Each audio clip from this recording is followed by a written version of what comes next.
¿Qué tal? Hoy vamos a explorar una de las historias más fascinantes que existen, la del desarrollo humano. Piénsenlo, son los primeros 2000 días de vida, desde la concepción hasta los 6 años, pero no lo veremos como una lista de datos aburridos, para nada.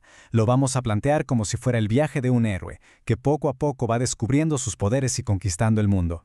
Así que acompáñenme en esta increíble travesía. Y bueno, este es nuestro mapa del tesoro. Son 6 capítulos clave en esta aventura de crecimiento, cada uno con sus propios retos y, claro, sus propias victorias monumentales. Y como toda gran historia, esta no empieza con el primer llanto. No. Inicia mucho antes, en la etapa prenatal, un tiempo que parece silencioso pero que es, de verdad, absolutamente crucial. Es donde se ponen los cimientos de toda una vida.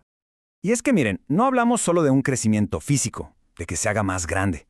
Hoy se sabe que esta etapa es fundamental, porque es aquí donde se sientan las bases de todo, absolutamente todo lo que vendrá después. La salud, la forma de sentir y hasta la capacidad de pensar. Dentro de esta etapa hay dos momentos importantísimos. Primero, la fase embrionaria. Es súper delicada, porque es cuando se forman todos los órganos vitales. Y luego viene la fase fetal. Aquí el crecimiento se acelera y esto es fascinante. Los sentidos empiezan a despertar. Y para que se den una idea, la conexión puede empezar incluso antes de nacer. A los 5 meses el feto ya escucha, o sea, el mundo de afuera, las voces de sus padres, la música, todo eso ya empieza a ser parte de su experiencia. Se empiezan a tejer los primeritos lazos afectivos. Y entonces, ¡pum! El héroe de nuestra historia llega al mundo. Un lugar completamente nuevo, ruidoso, brillante, abrumador. Y llega equipado con lo más básico para sobrevivir, puros instintos y reflejos. 21 horas, ¿se imaginan? Es casi todo el día.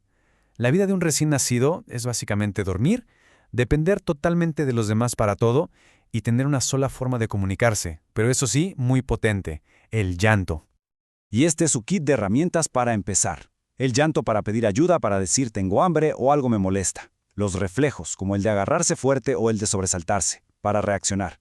Y una vista que apenas empieza a enfocar, que fija la mirada solo por unos segundos. Ahora sí, pasamos a una etapa de crecimiento explosivo. Si el recién nacido era un ser de puros reflejos, el lactante es un explorador que mes con mes adquiere nuevas y asombrosas habilidades. Es literalmente el gran salto hacia adelante. La velocidad con la que pasa todo esto es increíble. Miren, en apenas un año se pasa de no poder ni sostener la cabeza a ponerse de pie. Cada uno de estos logros es una revolución que le abre una perspectiva del mundo totalmente nueva. Pero el desarrollo no es solo mover el cuerpo. Aquí llega uno de los momentos más mágicos, la sonrisa social. Esto ya no es un reflejo, no, es una respuesta intencional. Es la primera vez que le dice a alguien, hola, te estoy viendo y me conecto contigo. Y luego está esta maravilla, la pinza digital. Parece algo súper simple, ¿no? Agarrar algo con el pulgar y el índice, pero representa un avance cerebral y de coordinación brutal. De repente, tiene el poder de agarrar y examinar el universo pedacito por pedacito. Y el viaje de este primer año culmina con un salto cognitivo gigante. Esas sílabas que antes eran solo balbuceos, de pronto tienen un significado. Mamá, papá. El lenguaje ha nacido, y con él una forma completamente nueva de entender y conectar con el mundo. Ahora entramos en un capítulo fascinante, el de la autonomía. Nuestro pequeño héroe o heroína ya no es un bebé pasivo. Ahora empieza a surgir una personalidad, una voluntad que dice, aquí estoy yo. Y esta es su palabra favorita. El no que se escucha tanto en esta etapa no es solo por llevar la contraria, es una declaración de independencia. Es la afirmación de un yo que se está descubriendo a sí mismo como alguien separado, con sus propios deseos y opiniones. Y aquí vemos las señales clarísimas de esa nueva autonomía. El yo solo se vuelve a su lema. El concepto de mío aparece con una fuerza tremenda. Y socialmente pasa algo muy curioso, el juego paralelo. O sea, juegan uno al lado del otro, pero no juntos. Cada quien en su mundo aprendiendo a coexistir. Y llegamos a una de las etapas más creativas y vibrantes. Un mundo de pensamiento mágico, una curiosidad que no tiene fin y una imaginación desbordante. Bienvenidos a la edad de oro de las preguntas. Todo, absolutamente todo gira en torno a esta pregunta. ¿Por qué? Se convierte en el motor de su aprendizaje.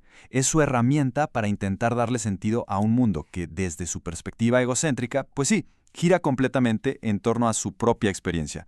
Y esa es la base para construir su conocimiento. Y para procesar todas las respuestas a sus miles de porqués, su principal herramienta es el juego simbólico. Jugar a la casita, al doctor, a los superhéroes, no es solo un pasatiempo.